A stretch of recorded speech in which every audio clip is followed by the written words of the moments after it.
Before trust, after trust. So I'm 54 years old, I believe, somewhere around there. And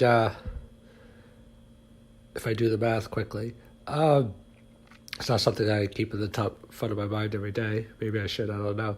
But anyway, be that as it may, I believe that decades and even perhaps centuries from now, we're going to look at the coronavirus and if there's additional viruses in the future, because we've had SARS and MERS and, pandemics throughout history, but they seem to be increasing in frequency, perhaps, that it'll be recognized as a before trust and an after trust period, with the coronavirus or another virus being the instigator of that. I want to talk about that a little bit.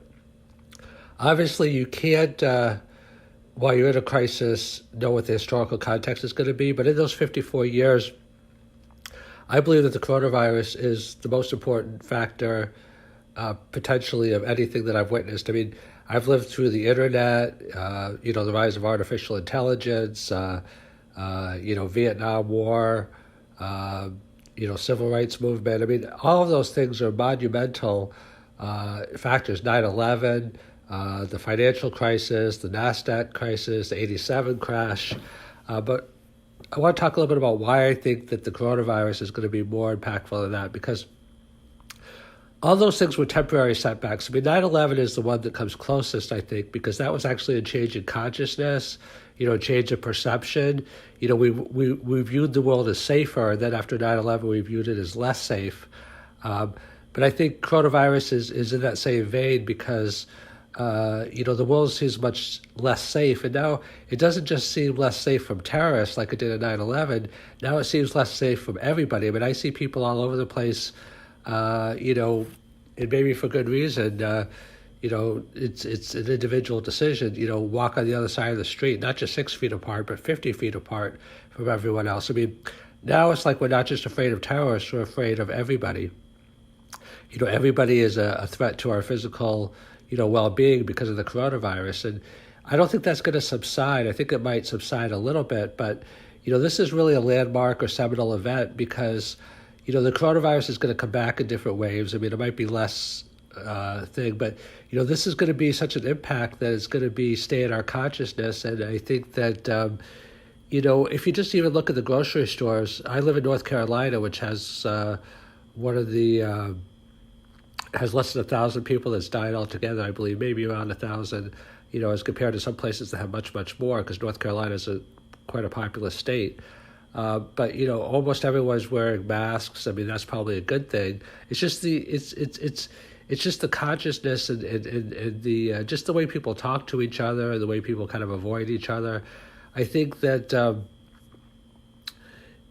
there's a couple of countervailing forces also, because as a species we were hardwired for cooperation and social beings, because like in the caveman days, if you were cut off from the tribe, you would die, literally, because people hunted in groups. And I think it's kind of interesting to see like what the forces and the countervailing forces, which is going to be stronger.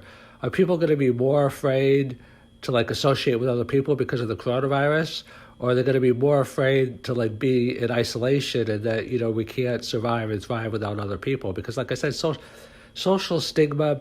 I mean, that's why social media hurts so bad when people get rejected or whatever, or if someone in your family doesn't like you or says something mean to you. Like I said, we're incredible societal beings. So I think that a couple other things that I want to expand on a little bit. One is kind of like the long-term, benefits of this. Not benefits, consequences. And I don't mean consequences in terms of punishment. I mean consequences in terms of outcome.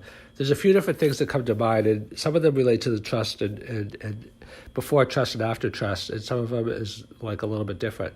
So the first thing is that I think we're going to have continued social distancing. I think people are going to be wary of coming in contact with other people. And I think that's going to fundamentally change our world. I think technology is going to become much, much, much more important. See, even 6 months ago, people were talking about breaking up Facebook because, of Cambridge Analytica and things like that. And, really limiting the powers of some of the tech giants. But what's happening now is that the income gap and the technology gap is becoming bigger than ever. And there's a couple different reasons for it. One is that people are turning more to technology because we used to rely on people, now we rely on technology. So we're not going into the office, we're not going into meetings, to solve problems face to face. We're relying on Zoom, and we're relying on Facebook, Portal, and we're relying on Google, and we're relying on different kinds of technology. There's a trend. This is going to result in the increased use of drones. People don't want other people delivering their food or even touching their food. That's why they're going to automated kitchens where the food isn't even touched by humans; it's just touched by machines. So the idea is that we used to think that automation was a bad thing because, we looked at the humanity factor. And I think people are increasingly, there's still a divide on this, but people are increasingly saying humans are bad, machines are good. If a human touches something, it could catch a disease. If a machine touches it, if a machine delivers it to you, if we have autonomous vehicles that drive the thing to you rather than a human driver. I know people that won't order delivery because they don't want a human driver to touch the food. Not that they actually touch the food, but they handle the packaging. They don't want to have to open the door to the. I mean, this is crazy stuff. I'm not saying that's good or bad mentality. Everyone has to decide for themselves, but it's a fundamental change of before trust and after trust. So technology used to be like an aid to humans, like we would use things to make things more human-like. And I think it's crossed a tipping point where technology is actually making things less human-like. So it's like we're trying to take the humanness out of the equation. We're trying to make things more efficient. We're trying to make things more sterile. So I think that's one major change is the technology is just becoming more and more important. And I think the income inequality, like every time there's a crisis, the businesses get bailed out more than the individuals. Like the individuals got a $1,200 check, one of them, and unemployment went up, and I think even food stamps might go up. I mean, those are kind of things just around the edges. I mean, we did give money to hospitals, but it's everything is geared towards businesses, large businesses and small businesses, but increasingly large businesses because it's not only the direct funds and these PPP programs and the direct things to the large companies, like the bailouts are massive, but it's also the Fed's action of quantitative easing. Like the Fed's is opening up more and more money to the banks and actually buying distressed assets. I don't know exactly how it works, but I know quantitative easing from most studies or what people say really puts income inequality on steroids because it funnels like all the money towards the rich in terms of buying these assets. And not only that, some people say it's socialism for the rich because the rich get bailed out, but it's capitalism for the poor because the bills still have to be paid. Like this money that the Fed gives, it's not just like it is created out of thin air, but it has to be repaid.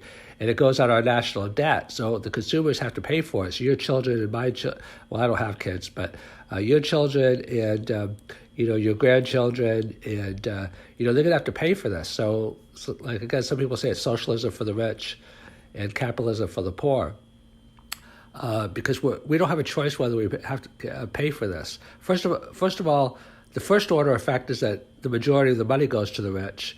And the second order effect is that all this money that goes to the rich, we have to pay for. We don't have to pay for it today. We have to pay for it over time. So the fact that we have to pay for it over time means that the interest is accruing. And so we're going to have to pay for it, perhaps multiple times over. So let's see if I can think of other effects of this. I think that, when things become depersonalized, like what we favor, technology over humanity, that I think is like, for example, it's easier to go to war. It's easier to do scapegoating. It's easier to do immigration cutoff because everything that results in dehumanization, whether it be the trust factor or whether it be like putting technology is more important than humans. Like I'm in the technology field, so I love technology, but I think technology should always be an aid to humans. I think humanity comes first. I think technology comes second. I think when people are always talking on their phones and they don't want to talk to people live, even when they're having dinner, they're just a lot of people just looking on their phones and not even talking to each other. People don't like to go on dates; they just like to go on internet dates, or whatever the case might be. I mean, I'm not an expert in that area, but I think that a lot of these factors have a lot of secondary effects, and then some of the other secondary or even tertiary effects is that the financial markets that biology is going to become much more important. Like the humanities, like art, English, literature, languages, those things are going to become less important because, we're interacting less with each other. And things like, computer science, robotics, artificial intelligence, those are going to become more important. And in the stock market, people are going to be investing in biotech companies. And, this could lead to enhanced interest in, gene editing. It used to be that when the humans came first, we were more respectful maybe of Mother Nature. We didn't want to play around with these things. But now that like technology has become almost like a god in its own right, we're more willing to, tinker with this and tinker with that. So I think like it affects, quite a few different areas.